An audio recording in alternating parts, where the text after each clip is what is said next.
Welcome to Genesis 1-2. We are doing the Peshat basic meaning, and hopefully we'll get this done in one 30-minute video. So last time we touched on Ramban, who went into Genesis 1-2, included in his Genesis 1-1 discussion. So one thing I just want to point out with him is that he did point out that the letter Vav at the beginning of Veh haaretz, the and the earth, should not be translated as and, but as when. So it's saying not that the earth became chaos or something, but this like when the earth was in this state, then in the next verse, God says, let there be light. And this agrees with the Hebrew Bible syntax. Okay. So, let's see. Good. It's saying that if a vav, meaning the letter and typically, but it's just a connector, so it could be any conjunction basically. When it's connected to a noun, then it's going to mean parenthetic information. So a clause is going to typically begin with a verb going on to the subject. So like became the earth or was the earth is the typical order. But here the earth is first. And so with a noun coming first, that means it's like emphasis or something. And this Hebrew Bible syntax that goes along with Dr. Barrick's, I believe, YouTube course. It's seen on YouTube from the Master's Seminary. This is what he uses in his college course. So the Vav coming first, connecting with a noun now instead of a verb, typically it's with a verb, is going to mean, one, that it's parenthetic. So it's like parentheses around there. This is introductory information that we're going to need to know, and it's not and, which is the normal outline of a story. This is like parentheses, an introduction to the story that is about to unfold. So it's like when the earth was in this state, and then God said. So I'll just briefly read this. Disjunctive clauses may precede the sequence of Wayik tolls. These are verbs that are the detail verbs that are in narration. So it's not the completed perfect action. It's like the detail verbs. Why meaning that the conjunction vav or wow comes first. So it's setting the stage for the story. A disjunctive clause, therefore, offer an important clue that a new section is beginning. So it could be initial or in the middle. Here's if it's in the initial, this is the very beginning of this section here, initial clauses. If it's connected with a verb or a non-verb, that makes a big difference. So this distinction signals the clause's general function and may affect its overall structure. The clause's initial vav simply joins clauses. Its translation depends entirely upon the relationship between the context of the clauses which it joins. So the intent here is not to cover everything Rashi teaches or Ramban teaches, these other commentaries. The intent here is to learn the best, God helping us we can, the Peshat basic meaning of the text. And when other things are brought to our mind, hopefully through the Spirit, maybe they mention something and it's interesting for these other levels, like so, then we might mention these things as well since we're passing through. But the goal here is not to cover everything, though I'll try to maybe at least scroll through it for you. I'm not going to read everything. I just want to get a full enough as possible picture of this Peshat. So Rashi here on Genesis 1-2 is just going over, again, similar to what Ramban was saying, that his interpretation of what tohu and vohu mean. So it's basically like the earth, she was astonishing. she was destroyed. She was, then the void is for barren or emptiness. But like, who really knows what bohu means? It's very rarely used in the Bible. And then on the faces of the deep, saying that the water must have been upon the earth, because later it says that the earth should appear, but maybe waters are mixed in with the earth. But we know that seas have not formed yet. Maybe this water is different. Like I would say that it's like the fresh water, like maybe the Mediterranean used to be fresh water, and then it was opened up to the sea, and this would be like the not salt water.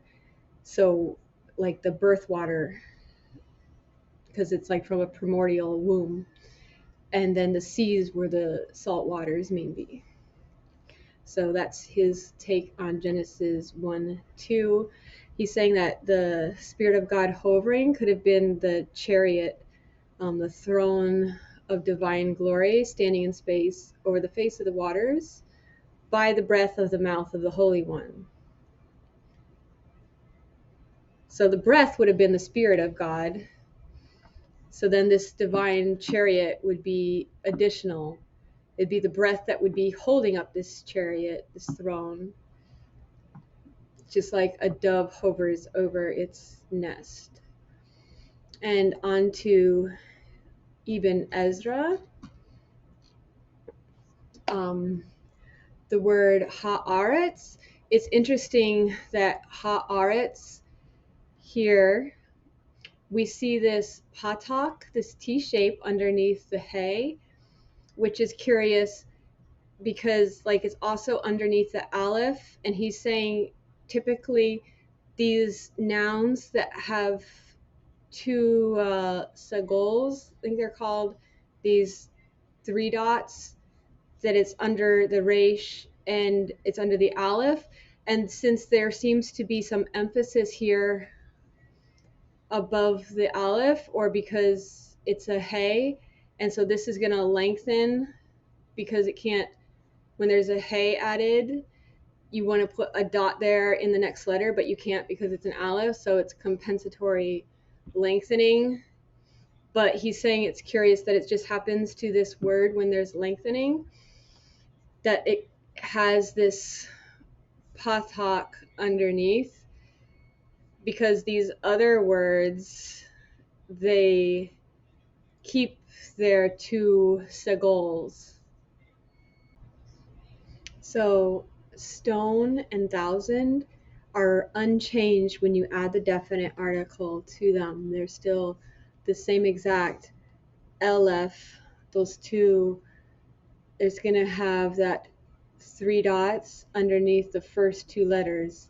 Those are the Sagolit words. So its form stays the same. I don't know if you could have like this mystical meaning of like these stones that are bohu, they remain unchanged in the state of chaos, like everything's confusion around them, but they still retain their identity.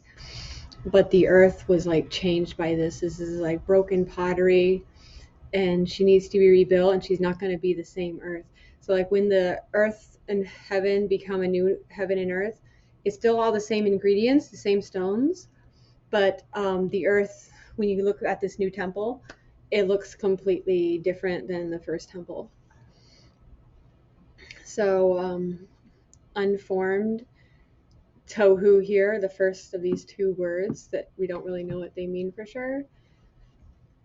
He's just trying to disprove someone else here, which we probably don't know about, so don't need to know as much. So it just means tohu is like a green band because it's compared with a measuring line, and the bohu kind of smooth stones, darkness coming out of one and waters proceeding out of the other one. And he's saying the correct meaning comes from the Targum's Onkelos, as waste and empty is best interpretation there of these two words. So a howling wilderness and vain things are the first word here. So things that have no substance, such as idols, tohu. Next is bohu, and he's saying they're synonyms. That has vavs at the end. So he's saying that I guess that they should both have two heys at the end.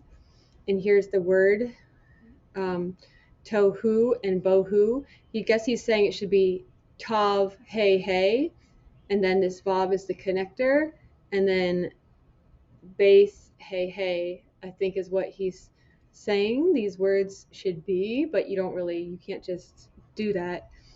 Like you can't, hey is hard to sound out. So to make it sound right, maybe, I don't know why it would be, the hey would be replaced by a vav, but he's just pointing this out. And then he's giving examples of how these words are in the place of a hey. So that u ending there should be a vav. So it should be a hey vav ending, and he's saying it should be two heys. And then even Ezra is just going over the grammatical stuff. He's not going to go into the mystical things.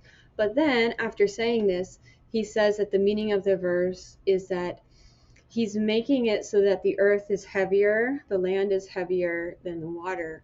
And that just reminds me of a hey being like a breath. So these two words missing a hey, even though grammatically they kind of should have a hey, is like they're missing that breath that God is going to breathe into creation so it can have a living soul.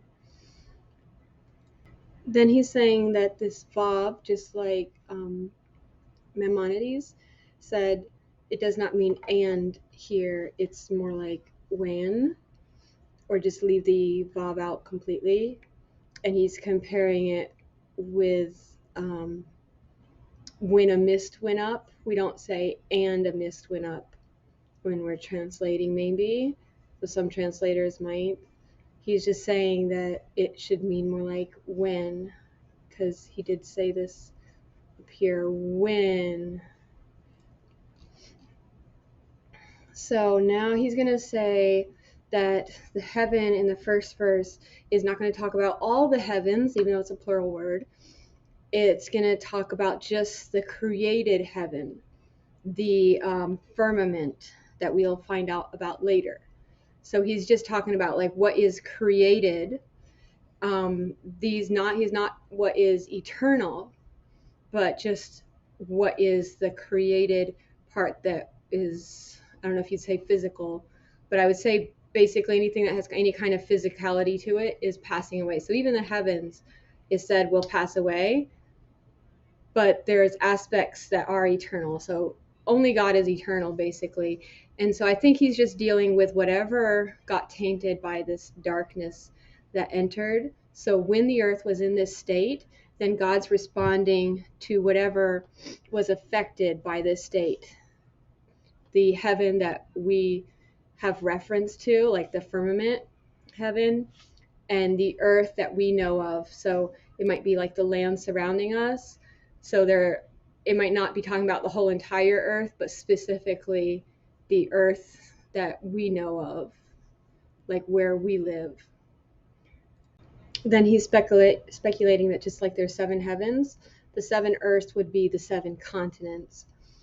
And the Spirit of God here, he's going with that it was a wind, because it's probably what God used later to dry the land. He says, let the waters be gathered together so that the dry land can be seen. So the land here is very passive. So something like the waters are going to one place, and then as a result, the land is being seen. So possibly that it was the Spirit or wind of God used to dry the waters on that day. It doesn't say. And then he's saying that mayim is a dual word, always in the plural. And he gives examples of other dual words, which are typically in the feminine. Waters are masculine because like it has to do with, seed, bringing forth life. It acts in a masculine way. I mean, I think that there's a reason why all the words are masculine or feminine. Some people might say it's just random happenstance as to why they're that. But I think that there should be a reason for everything. Nothing happens by chance. And then hovered, he thinks Merahefet, that anxiously hovering over the nest, just means that the Spirit of God was blowing. So that could be like how something is blowing, like waves blowing back and forth is like this fluttering appearance. So if an eagle is hovering with its wings, that could be drawing out the water. Here is our current Torah portion in Deuteronomy. And just look at the order of these laws. So there's war against your enemies. Now picture this with Genesis 1:1 and 1:2. And you see a beautiful woman, you desire her, and now you have two wives. And if you're combining these together, then one is going to be from the nations, and one is going to be like an Israelite. And then you're going to have two sons, one from each woman, but your firstborn son is going to be from the foreign wife. And then you're going to love one and hate the other. You're going to love like the wife of Israel, just putting it all into one story. And you're also you're going to want to give all your inheritance to the one who's not physically your firstborn son. And then there's also this bird's nest thing, which we're seeing with that word Merahefet in Genesis 1:2, which is that Spirit of God anxiously hovering over her nest. And so you don't kill the mother bird with its young. Okay, so with Abraham, Isaac was not his firstborn, but he gave all the inheritance to him. And in one way, Sarah was not the first wife. She was, but she wasn't like he didn't have a child with her first. So I guess he was. We'll scratch that. But then there's like Jacob and Esau. Which one's born first? One puts their hand out first, so they have the scarlet cord, and the other one comes out first. But who's the actual firstborn? So like with God, what if he has these two sons like Tohu and Bohu? What comes from God first? When God's creating, right? What comes from him first? And this word that's listed first is Tohu. And so now we can go into what we're learning here with Sforno. And he's saying that Tohu here should be all uniform in appearance. Everything's the same. It has infinite potential. It could shape shift, but it doesn't actually have substance. So what gives it that substance? It's the word. And through the word, everything physical was created. Everything was created. So what is God's like? What actually came from God first? Was it darkness? Well, like we'd have to say that they both come at the same time. So they're twins, right? They're brothers, they're twins. Light and darkness, good and evil, Tohu and Bohu. But with the first sons of God, the angels, we don't know these things for sure, but let's say that they could mind read and they can shape shift. But maybe because they could mind read, they didn't actually speak originally. Like, what is this primordial form of what were angels? So angels themselves probably weren't created, but there's some kind of dragon form, some kind of darkness that's existing. And maybe it just kind of knows everything, but it doesn't have a definitive form that can be seen. And so it's like Tohu, it's all the same substance. So like maybe even today, all the angels, they're kind of like all share with each other everything. They can't hide anything because they could just mind read, and everybody follows the same laws exactly. Nobody goes one way or the other. But when you speak, then you're giving definition to something. So that's the difference with like the firstborn son of God, the word, that it's giving definition. The stones and Messiah is called the stone that the builders rejected. So it's like what gives it this essence, the bone of something is like from the word. So that would be the bohu that is listed second, but we would say that like Messiah is the firstborn son and he's the only son, like the only one worthy. So that would mean this other one is not actually a son, even though by definition of a son, it's what comes from the father. So let's say Tohu came from the father, like I created good, I created evil, but he only has one son. The way God created is that everything would retain its original identity. So everything reproduces after its kind. So weights of emptiness or tohu, that first word, maybe it's the first child of God, what comes first, even though they're simultaneous. Weights of emptiness, because it doesn't take after this word and it's always changing, it has no form, then it's like it's, I don't know if it's temporary or something, but if it takes after the word, then that word remaining in it means it's going to reproduce after its kind. Thousands and thousands and eternity later, you can look at it and know how God originally designed it if you just go back to that original spark within it. And so for this reason, it seems to be that tohu can be compared to somebody's imagination. The imagination is infinite, it's undefined, it's not like a thought that you fully developed. Once it's fully developed, then you can make that plan. No changes need to be made because you fully thought it out. This is how it needs to be. But the imagination is, it can go any way. So you could have like these ideas until they're like formed into, like when you think, you're thinking in speech as well. So I think thought is going to have to do with word. Whatever God thinks, he speaks, and whatever he speaks, he accomplishes. What is the difference between God's thought and his potential for thought, his imagination, or whatever you want to call it? It says here that David's frame was not hidden from him when he was made in secret and hidden, Sater, and skillfully wrought under the earth, Tahat, the lowest part from the word underneath, instead of, in the place of. So under the earth, like the picture of being inside a womb, right? So this bohu is hidden. So from our gaze, they both look the same, tohu and bohu, no potential, hopeless. But like for God, he sees it perfectly, even though it's technically unformed. It hasn't been given birth to, like the light hasn't come forth. But to God, it's as if it had, because like there's no time with God. He still sees it just as clearly, whether it's his thought, his speech, or the action that it produces.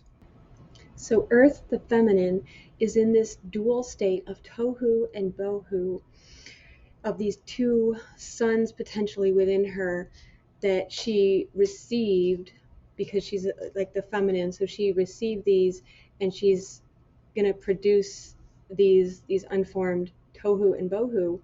And then contrasting this, we have the waters, the masculine energy, that have these two competing elements over them.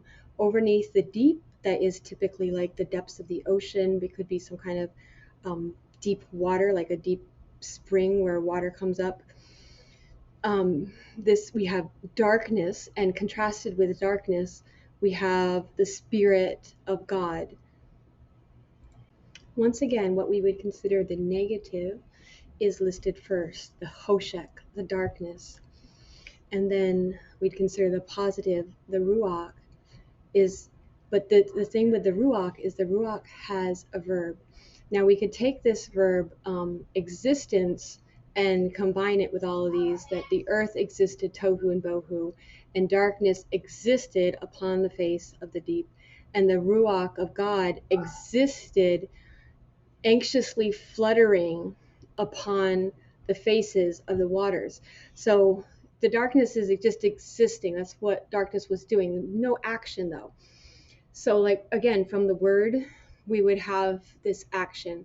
And the darkness is, if it is searching, it's just, or if maybe it's dead, it's like a dead corpse, is just upon the faces of the depths. The depths would be more like death, right? Like the depths of the ocean, there's not going to be as much life there. And whereas the Spirit of God is upon the faces of the waters. If the waters and the depths are kind of the same thing and they're just being used together, then in one way they're in the same place.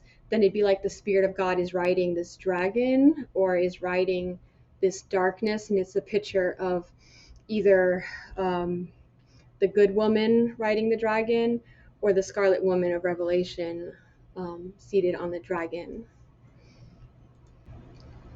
He says here that Hoshek, the Hoshek, is a reference to the air, and that may be true in that fire also contributes to the air. So I say that there's two forms of light. Fire produces light, right? But it's not the kind of oxygen or atmosphere that we can breathe in. It's a different kind of atmosphere. And I would say if anything did refer to the element of air, it would be the ruach, the wind. So here in this verse we could see two types of atmosphere. So I wanted to show you, this is what air is. We need oxygen, but we also do breathe out carbon dioxide. So fire, what fire puts out is carbon monoxide, is still carbon, right? But it's more not in balance because it lacks an oxygen. And we're going to breathe out carbon dioxide because we've used up some of that oxygen. And here's the difference between the two, the carbon dioxide, carbon monoxide. And then he points out that the energy propelling the spirit is called the ruach. And so he uses Psalms 104 as his example. And this is a great example to show this contrasting energy, the darkness and the Spirit of God. So he makes angels the spirit. Here, angels can also be called Elohim. So he makes God spirit, ruach. And this is just ruach in the plural. He makes angels ruach, or he makes himself, like God, ruach. So this feminine energy is like coming from him, the Shekinah, the breath of God. And then he makes ministers, they should be in parallel with each other, a flame of fire. And that's what I would say the darkness is. The darkness, it like will cover the land, but it'll be like a choking kind of darkness, not bringing life. The ruach brings life. He is saying these first three words, Osa, to do, Malak, the angels, his angels, and Ruach in the plural, should be understood as he energizes his messengers. So he energizes his angels, his messengers, Ruach, breath. So he's giving breath to it all. The spirit gives life, the wind, the breath, but the fire takes life. So we want to pray to God that we would be someone who brings blessing, because we could be created for one thing or the other, and our heart's cry to him, which will influence this to help draw this out, is that we should be someone who brings life. For this final paragraph here, I do not think, referring back to what we had quoted before, that the spirit fluttering was drawing out the land, because God had not yet given that command. So it was serving a different purpose here, even if it was the same spirit involved. You have one of two lights that could be working within you. Messiah said, if that light that was in you is darkness, how great is that darkness, that fire? So depending on what light is in you, what light you're favoring, you both have these opposing forces in you. Then this is how you're going to tend to interpret things. You're going to see it through these lenses. But we can pick up on this in the next video. Thanks for joining, and I pray you are blessed.